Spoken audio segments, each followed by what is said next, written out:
Quand le jour de la Pentecôte arriva, ils étaient tous rassemblés au même endroit.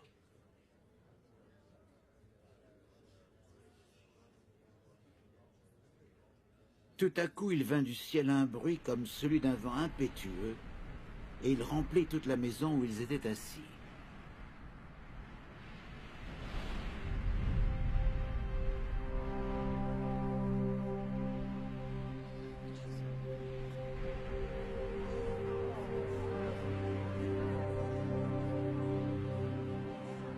Il leur apparut des langues séparées comme deux feux qui se posèrent sur chacun d'eux.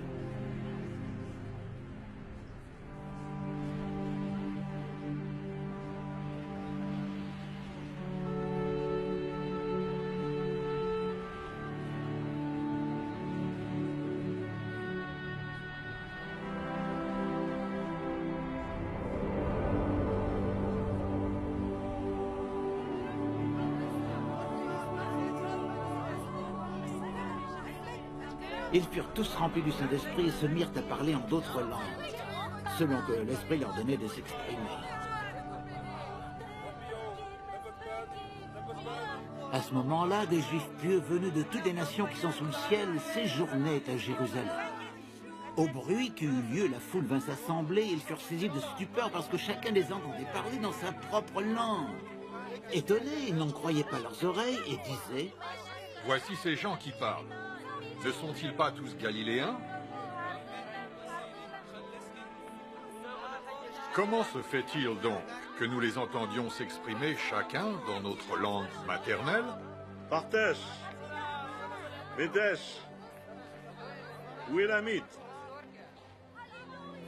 Nous habitons la Mésopotamie, la Judée, la Cappadoce, le Pont ou la province d'Asie, la Phrygie ou la Pamphylie, l'Égypte ou le territoire de la Libye près de Cyrène. Nous vivons à Rome. Nous sommes juifs de naissance ou par conversion, crétois et arabes. Comment les entendons-nous parler dans notre propre langue des merveilles de Dieu? Ils n'en revenaient pas, ils ne savaient que penser, ils se demandaient entre eux. Qu'est-ce que cela peut bien vouloir dire? Mais d'autres se moquaient et disaient « Ils ont bu trop de vin doux !»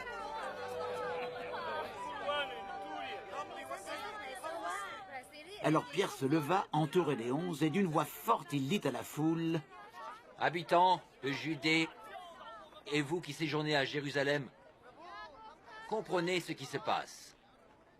Alors écoutez-moi bien. Car ces gens ne sont pas ivres, comme vous le supposez, vu qu'il est à peine 9 heures du matin. Mais maintenant se réalise ce qu'avait annoncé le prophète Joël. Il arrivera dans les derniers jours, dit Dieu, que je répandrai de mon esprit sur tout le monde. Vos fils et vos filles prophétiseront. Vos jeunes gens auront des visions et vos vieillards auront des songes. Oui, sur mes serviteurs comme sur mes servantes, je répandrai de mon esprit en ces jours-là. Ils prophétiseront. Je ferai des prodiges en haut dans le ciel et des miracles en bas sur la terre. Du sang, du feu et des colonnes de fumée. Le soleil sera changé en ténèbres et la lune en sang avant la venue du jour grand et glorieux du Seigneur. Alors tous ceux qui invoqueront le nom du Seigneur seront sauvés.